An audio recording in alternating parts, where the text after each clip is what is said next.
Assalamualaikum warahmatullahi wabarakatuh. Saya Lisna Amirah dari semester 2B. Saya di sini akan mereview materi Hukum Pidana pertemuan kedua oleh Ibu Profesor Dr. Haji Heni Nuraini SHMH, Bapak Dr.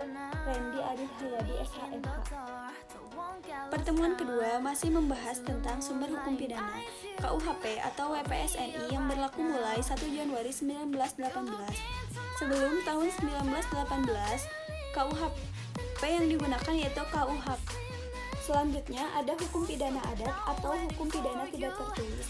Hukum pidana adat ini masih berlaku di negara Kesatuan Republik Indonesia, namun di wilayah-wilayah tertentu, contohnya seperti di suku Baduy. Selanjutnya ada berlakunya hukum pidana. Dibagi dalam dua bagian, yang pertama ada menurut waktu atau disebut dengan locus temporis, dan yang kedua ada menurut tempat atau disebut dengan locus delicti. Menurut waktu atau legalitas temporis didasarkan pada asas legalitas atau principle of legality atau nullum delictum nulla poena siena propria lege poenali.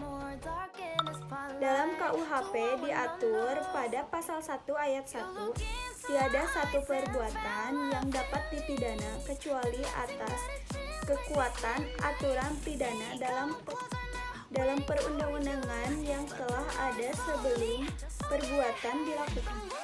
Hal ini berisi dua konsekuensi, yaitu yang pertama, tindak pidana terlebih dahulu harus dirumuskan dalam undang-undang. Tindak pidana yang tidak terdapat dalam KUHP tidak dapat dipidana atau dihukum. Dan larangan adanya penafsiran secara analogi.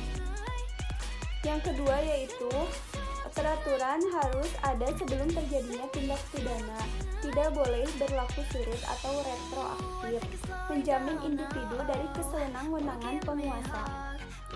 Dan sanksi pidana merupakan paksaan atau disebut dengan beruang.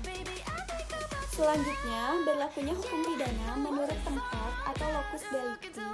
Yang pertama harus di daratan negara, yang kedua di perairan atau di laut teritorial yang ditetapkan oleh HI dan udara di atas wilayah negara.